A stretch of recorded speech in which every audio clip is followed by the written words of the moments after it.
Maligayang pagdating sa mga DIY ideas!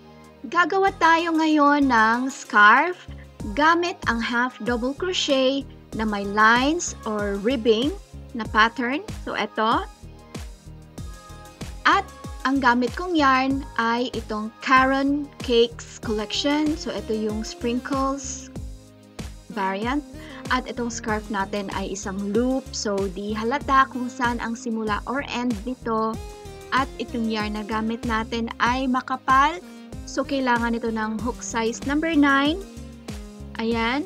At nag-change yung kulay nito. So, syempre maganda itong gamitin ngayong taglagas at taglamig. At nakikita nyo parang may mga sprinkles dito. So, yeah, ipapakita ko sa inyo kung paano ko ginawa ito. So, eto na yung Caron Sprinkle Cake yarn ko. At kinuha ko na dito sa gitna ang pinakadulo ng yarn. So, eto. So, dito tayo magsisimula. At ang sabi ko kanina, gagamit tayo ng hook size number 9. Ito ay 240 grams, 186 meters. At ito ay 77% acrylic, 20% wool, at 3% other fiber. So, ang tawag ng kulay na ito ay vanilla o vanilla bean, code 291221. So, yeah, magsimula na tayo. So, yung simula nitong ating loop scarf ay isang knot. Okay. Ito, yung knot natin. And then, gagawa tayo ng 20 chain stitches. So, ito may dalawa na tayo. 3, 4, 5, at 20. So, ayan na yung 20 stitches. Then, babalik tayo sa kabilang dulo. So, unang stitch dito natin ilalagay sa third space galing sa hook. At gagawa tayo ng half double crochet. So, eto. Ang paggawa ng half double crochet ay ito, may tatlong loops na nasa hook natin. And then, kukuha tayo ng yarn and completely pull through all 3 loops. Okay, ulitin natin. Ayan, 3 loops, completely pull through. So, 3 loops, completely pull through. So, ayan, may nagawa na tayong tatlong half double crochet. So, ulitin natin.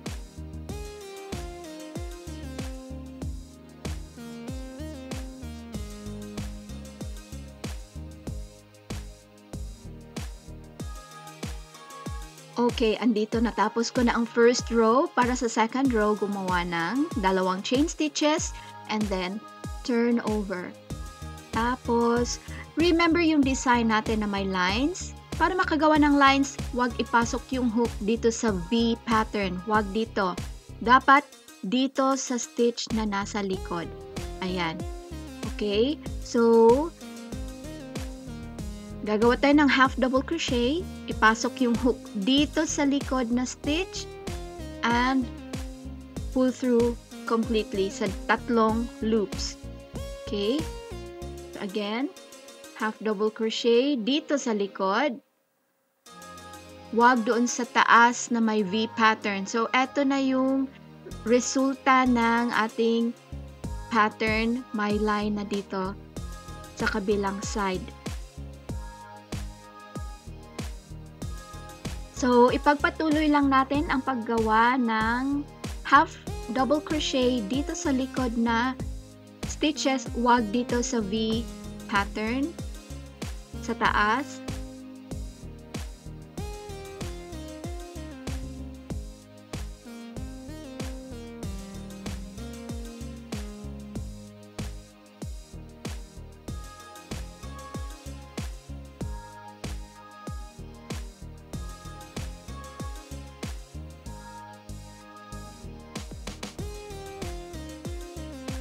Okay, so natapos ko na ang second row. At eto na ngayon, yung kabilang side natin. So, eto ang itsura nito. May line dito. Ayan yung V pattern nakikita ninyo at sunod-sunod ito, so para itong line.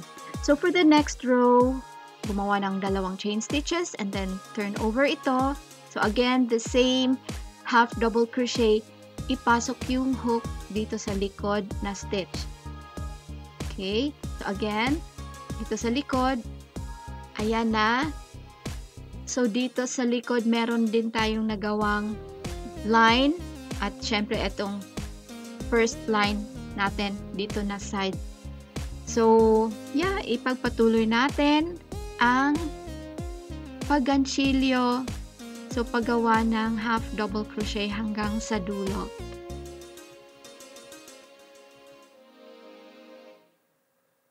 So, eto na yung second na line na nagawa natin. Ito yung first line na nagawa natin. At ngayon ay mag-start na tayo sa third row. So, ito na yung dalawang chain stitches ko and then na-turn over ko na yung ginawa natin. So, gagawa na tayo uli ng half double crochet.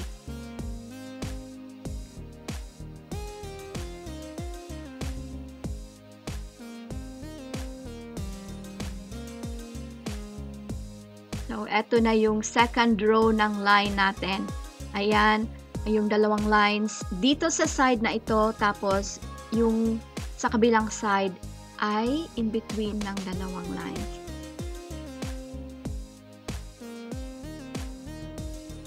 So, ipagpatuloy lang ang paggantsilyo.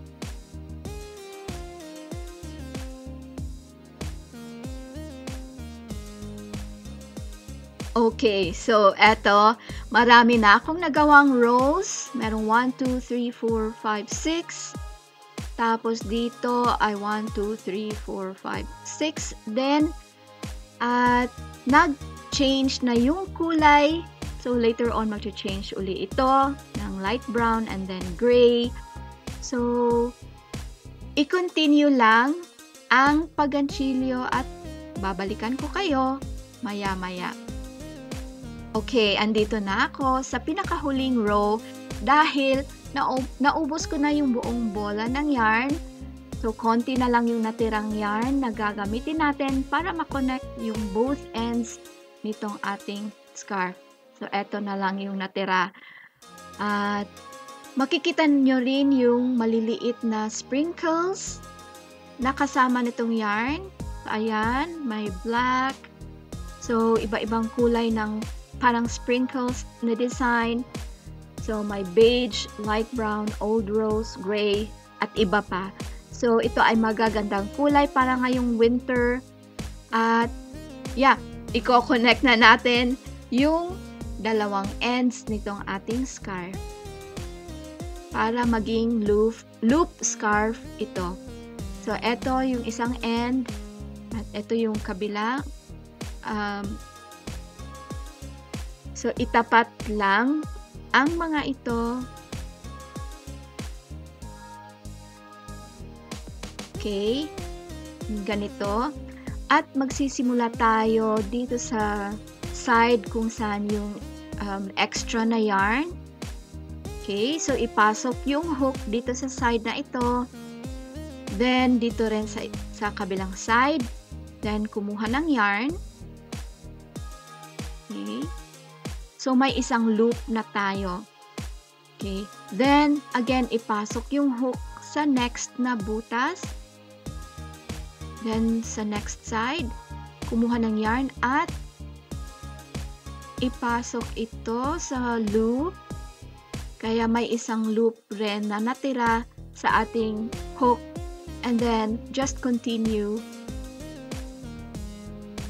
hanggang sa makarating tayo sa kabilang side o kabilang dulo. So, ayan, paulit-ulit lang.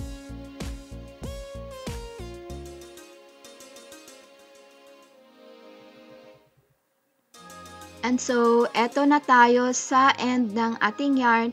Andito yung start natin kanina. Ayan.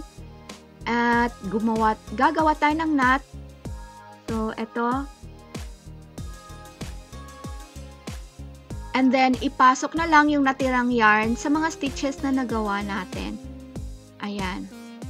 Okay, para malinis itong tignan. So, finally, natapos na natin ang ating scarf. So, sana ay nagustuhan ninyo ang video na ito. At bigyan kami ng thumbs up. Huwag kalimutang mag-subscribe sa aming channel. So, hanggang sa muli! Paalam!